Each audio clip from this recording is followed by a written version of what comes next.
You've been kind of predicting that for a couple weeks. Obviously, all the trends were pointing in that direction. But last week is the first week he did it. He played well on Sunday. Yeah, really well on Sunday. During the match play event, he hit that one shot that rolled along the ground for almost 100 yards and went right next to the hole. Do you know what shot I'm referring to? Yep. I think when I saw that shot, I said, this guy's winning the Masters. And the fact that he didn't win the match play, but played well, I felt like that even solidified it more. And I didn't know he was playing in the Texas Open until I looked at the scores on the first day, and he's 5 under in first. And I said, no, what the hell are you doing? You're going to ruin this for me. And because I thought the only way he doesn't win the Masters is if he wins this week. Now I'm over that after a couple days, and I think he wins the Masters this week.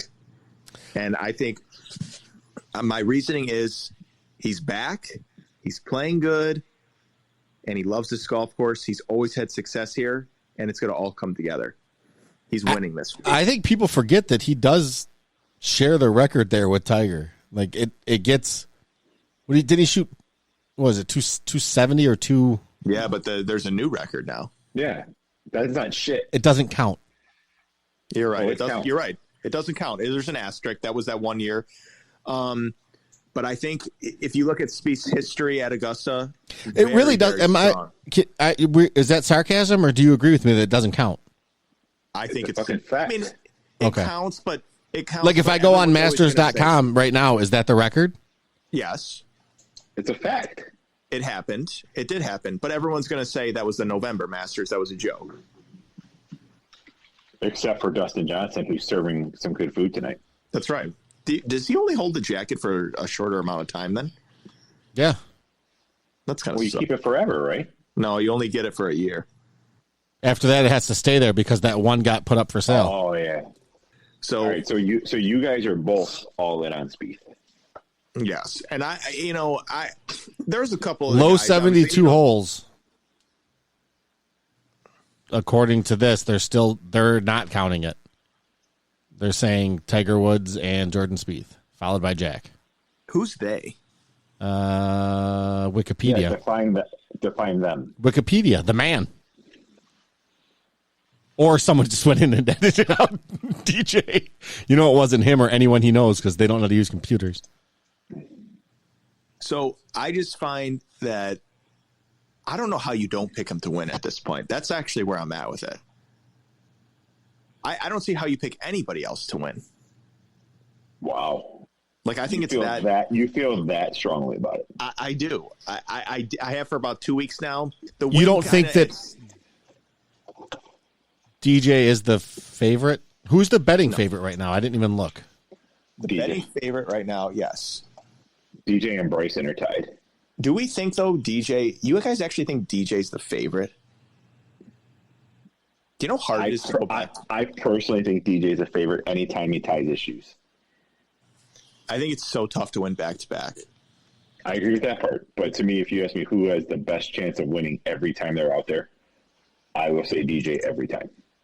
Plus, this again is where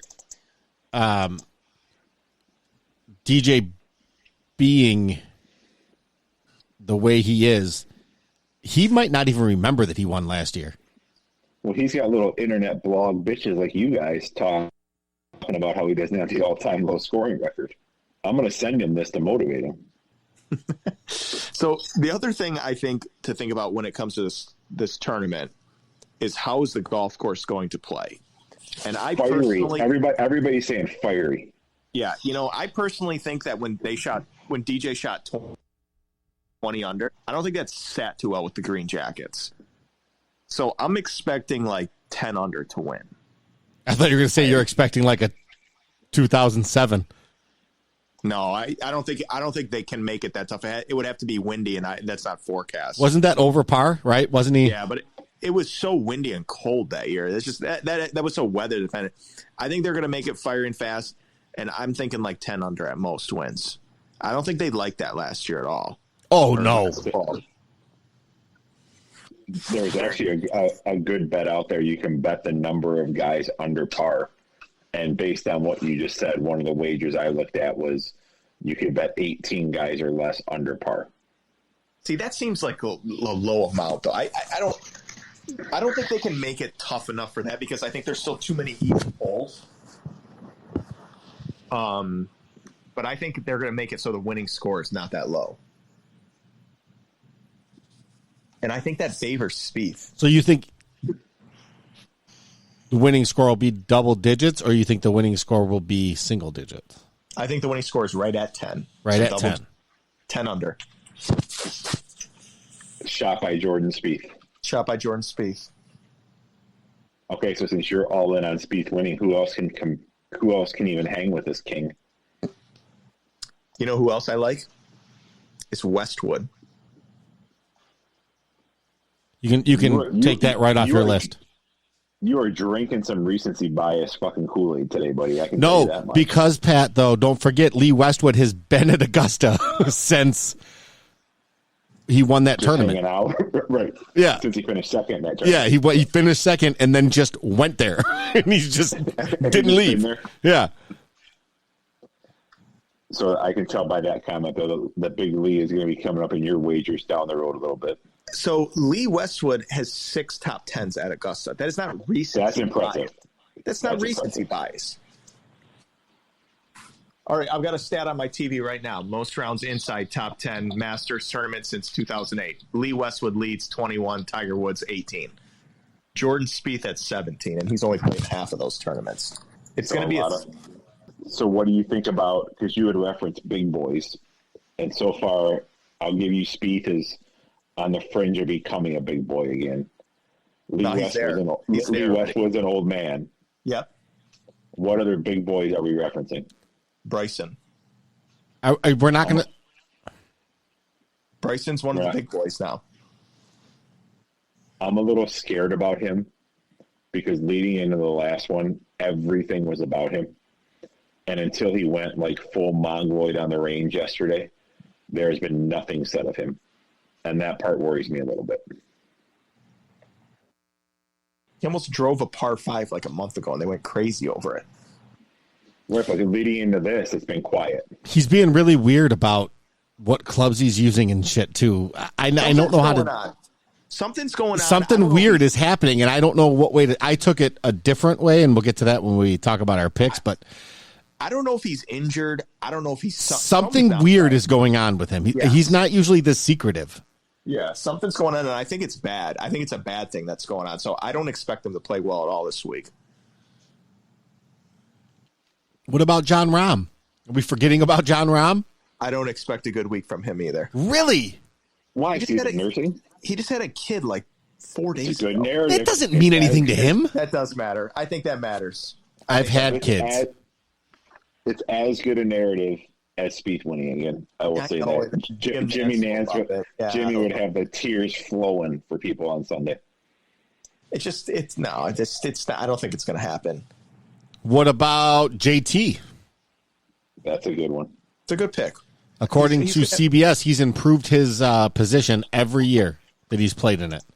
T39, T22, T17, T12, fourth. All right, so are we going to count last year's tournament or not? Because you can't say he's fourth last year, but then say the other way. So I can say he was fourth last year. The tournament counted. DJ won. The record just doesn't count. See, I think it was such a different tournament, such a different golf course then, that fourth doesn't mean anything to me, really.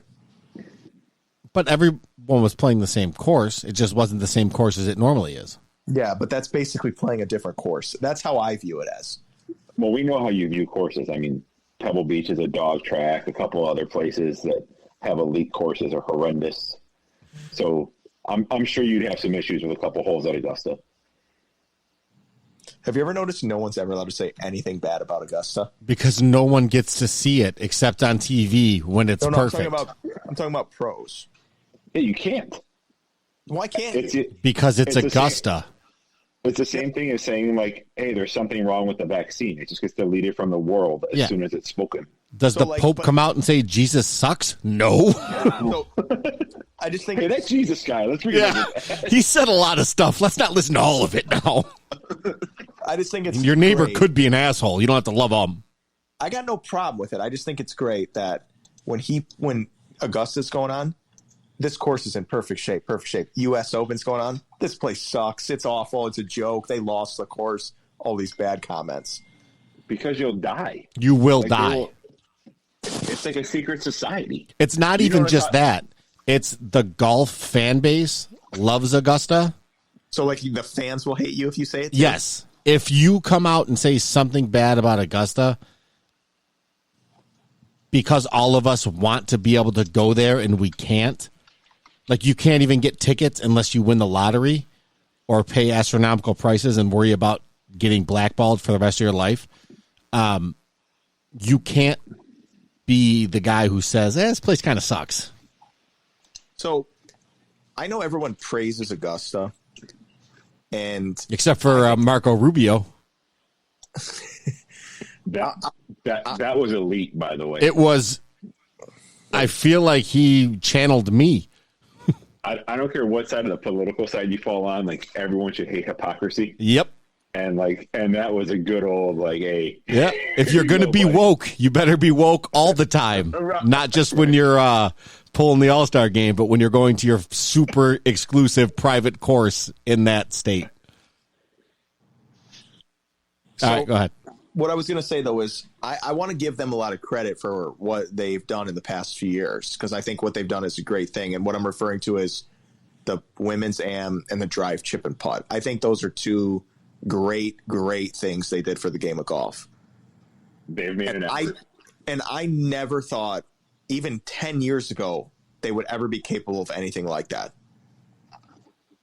The drive, chip, and putt does not surprise me as much as the women's amateur. The women's amateur, I was very shocked that they started that, and that, you know, I think it's awesome as a biased person who wants women's golf to grow, because I have a friend who would be good if it was possible for the game to grow. I love it, but also I love it because I have a daughter, and I like that there's golf on TV with girls playing at the mecca of golf. The only thing I'm shocked about it is that they let that happen before the Masters. That is surprising. I would think the first time they wanted you to see it would be for the Masters, and have that after it. So I actually give them a little more credit for that, because that's kind of surprising to me. And I watched some of it, and it looked like they didn't skimp.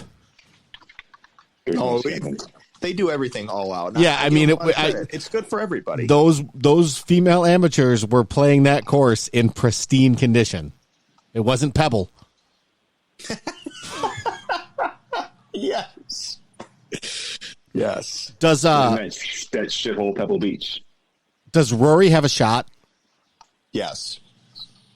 I expect him to play really well this week. I expect him to kind of give Spieth a little bit of a run too. I think he's. You think he's fixed? Do you think he's out of his head? No, I just think it's one of those times where you go to a major, you go to a course he's very familiar with. You kind of don't worry about anything. You just go play, and nobody's talking about you. You're under the radar. You're still going for the career Grand Slam. The pressure is not as big as it is, and I think it's kind of easier to kind of go along. I'm going to throw you a curveball here and ask you, Evan, who do you think, who's the day one surprise? Who's the old man who's hanging in there this year? Oh, you know what I'm going to say. Zalatoris? Bernie. The old man, you said? Is that what you said, the old man, right? Yeah, and then I looked up and saw Will Zalatoris. Yeah, he's like 23. Yeah, and it's his first Masters. But, yeah, Bernie is the guy who shoots 2 or 3 under on the first day and is in the top 20. We all know that's going to happen because it happens every year. And it's happened every year since 1985. So that's going to happen. Who's your biggest surprise of, like, bad player? Like, who's a good player that'll play bad? Brooks when he misses the cut. Really? Yeah, I kind of feel like Phil's going to miss the cut. I don't know if that counts. See, I was going to say he's going to play well this week. It's hard to say. He just hasn't. He had a couple good rounds, but like 3 weeks ago, you guys were declaring him back. I can't remember that far back. Phil's